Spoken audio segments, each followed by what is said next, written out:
सदर जलसा, पैनल के तमाम मुअज़्ज़िज़ उम्मीदवारान, हम सबके ही नहीं बल्कि दुनिया के बहुत से मुल्कों में रहने वाले अफराद के दिलों की धड़कन सिराजुद्दीन कुरैशी साहब, हमारे सदारती उम्मीदवार डॉक्टर माजिद ताजी कोटी साहब, मुअज़्ज़िज़ सीनियर मेंबरान, हमारी बहनें, नौजवान साथी, अस्सलामु अलैकुम।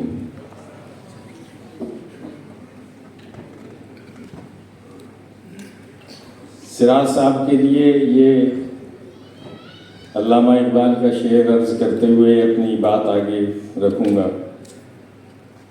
कि नहीं तेरा नशेमन क़स्रे सुल्तानी के गुंबद पर, नहीं तेरा नशेमन क़स्रे सुल्तानी के गुंबद पर, तू शाही है बसेरा कर पहाड़ों की चट्टानों पर।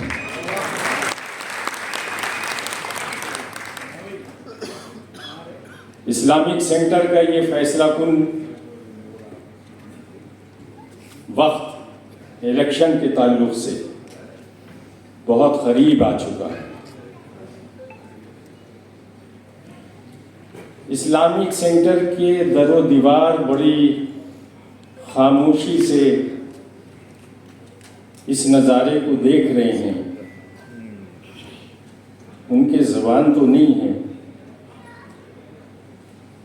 लेकिन वो ये देख रहे हैं कि मेरा मेमार, हमें सजाने वाला, हमें बनाने वाला, हमें खड़ा करने वाला आज कैसे सियासत के नरगे में घेर लिया गया। वो ये देख रहे हैं कि जो मेरा आर्किटेक्ट था उसको सियासी बाजीगर अपने वक्त के फिरौन किस तरह से आजिज और परेशान कर रहे हैं। मैं ये कहना चाहता हूं कि दुनिया में हर यादगार की तारीख रकम की जाती है।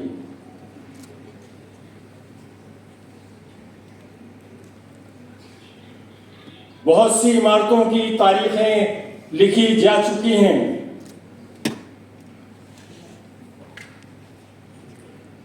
बहुत सी हुकूमतों की तारीखें लिखी गई हैं। आने वाले वक्त में इंडिया इस्लामिक कल्चर सेंटर की तारीख भी कोई मौर्रिख लिखेगा।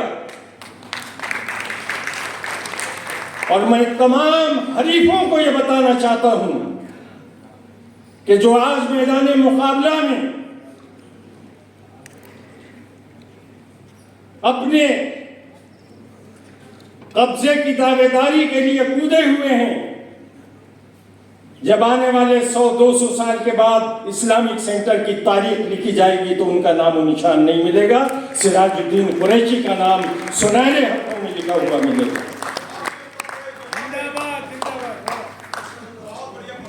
कौन मिटा सकता है इस चीज को? कौन रोक सकता है आने वाले 200 साल के बाद की लिखी जाने वाली तारीख के उस कलम को कि जिसकी नोक से तारीख के उस पहले सफ़े पर सिराजुद्दीन कुरैशी का नाम लिखा हुआ होगा। आज खतरों में घिर गया है इस्लामिक सेंटर। आज बाजीगरों की निगाहें लगी हुई हैं।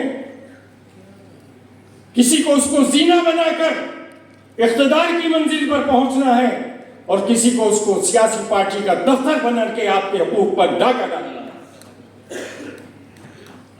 सिराज कुरैशी साहब की 20-25 साल की पूरी तारीख बता दे कोई कि किसी सियासी पार्टी के साथ कोई इल्हाक रहा हो, कोई इलेक्शन लड़े हो, किसी उम्मीदवार के हक में सपोर्ट में ऐलान किया हो। हुकूमत जनता दल की भी रही, कांग्रेस की भी रही, बीजेपी की भी रही। सिराजुद्दीन कुरैशी साहब का काम सियासत नहीं था कि सियासत के मैदान में जाकर वहां पर दो दो हाथ करके इन्होंने सेंटर को बनाने का काम किया, हुकूमतों से लड़ने का काम नहीं किया। यही फर्क है और उन्हें सिराजुद्दीन कुरैशी साहब ने। और मैं ये बताना चाहता हूं कि मफाद परस्तों का टोला कि जिसने आपके हुकूक पर डाका डाला, जिसने आपकी हक राय दंदगी को आपको वोटरों से महरूम करने का काम किया, जिसने 2000 से ज्यादा वोटर्स को उनके वोटिंग राइट से महरूम करने का काम किया, आप क्या समझते हैं कि सेंटर चलाएंगे? जो सिराज कुरैशी साहब के वफादार ना हो सके वो सेंटर के वफादार हो जाएंगे। जिन्होंने अपने कारनामों से अदालतों में इसकी टांगे घसीटने का काम किया, जिन्होंने मुकदमेबाजियां की, 1.5 साल से पूरी मिल्लत इस्लामिया इस मंजर को देख रही है कि अदालतों में टांगे घसीटी जा रही हैं, सेंटर की बखिया उठाई जा रही है, सेंटर पर हमले हो रहे हैं, सेंटर में मनमानी हो रही है। और मैं ये आपसे पूछना चाहता हूं कि सेंटर का जो भी आपकी फीस के जरिए पैसा गया हो, जो कुछ आपकी रकम लगी है, वो कितनी कीमती होती है, कितनी मेहनत से आप पैसा कमाते हैं। आपने मेंबरशिप की फीस दी, आप वहां फंक्शन किया, उसकी फीस दी, और उस फीस को और उस पैसे को अगर अदालत के जरिए 2 करोड़ रुपया तबाह कर दिया जाए तो क्या उनको कोई आप हिसाब और किताब नहीं लेंगे उन लोगों से जो इसके जिम्मेदार थे, जिन्होंने ये काम किया, जो आज सिराज कुरैशी साहब के साथ मुकाबले पर मैदान जंग में उतरे हुए हैं और इनको बदनाम करने का काम करते हैं, माजिद ताली कोठी पर इल्जामात लगाते हैं, अपना दामन साथ नहीं है। अब ये तय करना पड़ेगा कि एक हमारा सदर नमाजी परहेजगार हो, दीनदार हो, या ऐसा हो कि जो आप जाएं तो ये कहें कि यारो मुझको माफ करना, मैं अभी नशे में हूं।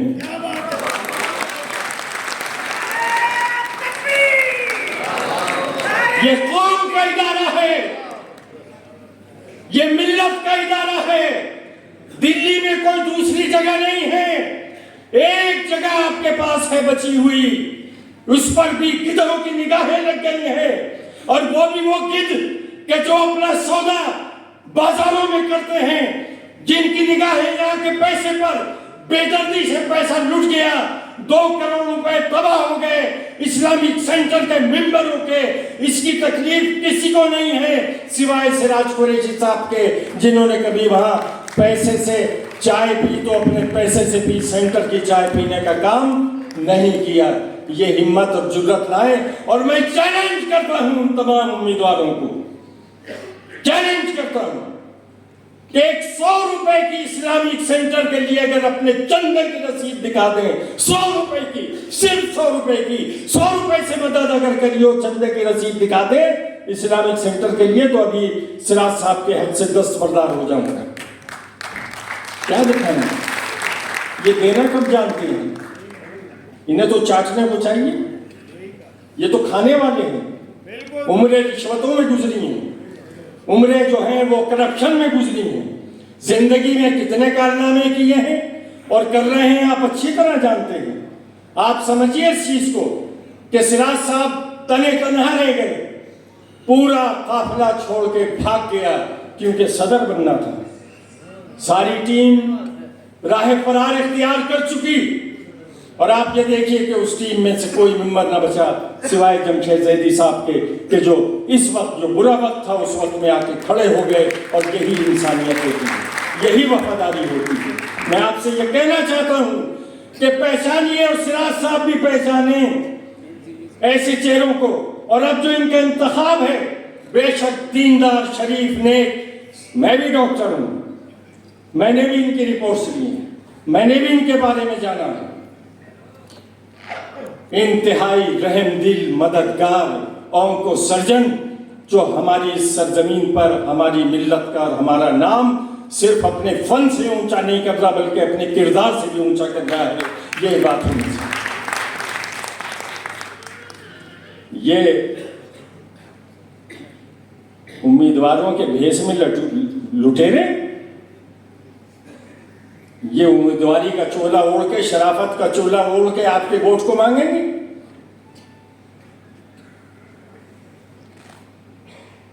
दिल्ली की सरजमीन पर आजादी से पहले की जो तारीखें हैं इमारतों की, वो आप सब जानते हैं, सब वाकिफ हैं।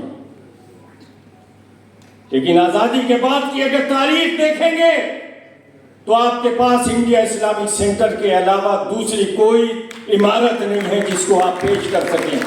और आज पूरी दुनिया में जो मकाम है, जो कहते हैं कि किया क्या, मैं उनसे पूछता हूं वो जाते कहां हैं, वो किस इमारत में जाते हैं? उनको जाना नहीं चाहिए जो ये सवाल करें कि सिराज साहब ने किया क्या। बेहयाई की, बेदयानतदारी की कोई हद होती, कोई लिमिट है? बेईमानी की बात की कोई हद है?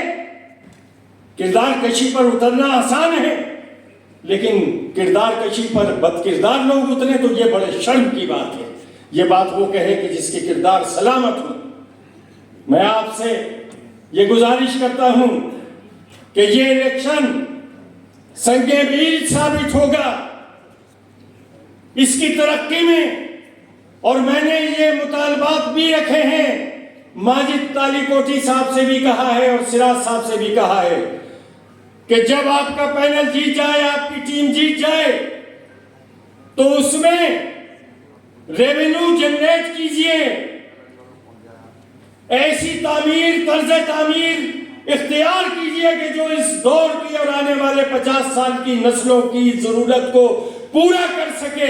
उससे जो रेवेन्यू जनरेट हो, उसमें मेंबरों को कमरों का किराया अदा कर दीजिए, उसमें मेंबरों की फीस आदी कर दीजिए, उसमें मेंबरों का सब्सक्रिप्शन खत्म कर दीजिए। उसी में आप शादी hall, lawn, banquet hall, auditorium, मेंबरों की बेटी या बेटे की शादी हो तो शादी के लिए जगह मुफ्त कर दीजिए, क्योंकि ये हमारे मेंबरों को कोई तो फायदा पहुंचना चाहिए। अगर मेंबरों को फायदा नहीं होगा तो हम ताजमहल भी बना दें तो कोई उससे फर्क नहीं पड़ेगा। सिराज साहब का जो परपोज प्रोजेक्ट है वो इतना तारीखी होगा कि जिसकी बुलंदी दाएं और बाएं के जो बड़े सेंटर चल रहे हैं, इस्लामिक सेंटर के दाएं और बाएं, जब तक आपके वहां की मेंबरशिप के कार्ड की value India international centre, India heritage centre से ज्यादा नहीं होगी, तब तक मैं नहीं समझने का कि हम उस मकाम तक पहुंचे। लोग ये कहने पे मजबूर हो कि इंटरनेशनल क्लास की फैसिलिटीज अगर कहीं है दिल्ली में तो वो इंडिया इस्लामिक कल्चर सेंटर में है। ये कहने पर लोग मजबूर हों। मैं ऐसा, और ये प्लान उनका है, खुदा उनकी इस नियत को तक पाए, तकमील तक पहुंचाए। मैं आपसे ये गुजारिश करूंगा कि दुआएं तो कीजिए, लेकिन 11 तारीख को दवा के लिए खड़े हो जाइए। सिराज साहब तन्हा कुछ नहीं कर पाएंगे। अगर आप तारीफ कर रहे हैं, उनके लिए तालियां बजा रहे हैं, उनसे अकीदत मोहब्बत रख रहे हैं, उनके लिए कुछ करना चाहते हैं, तो 11 तारीख को वो दुश्मनों के नरगे में घिर के मुकाबला कर रहे हैं सेंटर को बचाने के लिए। आप उनके शाना बशाना खड़े होकर उनको जिताकर उनके पैनल को वहां भेजिए, ताकि आपका, हम सबका वो ख्वाब पूरा हो सके।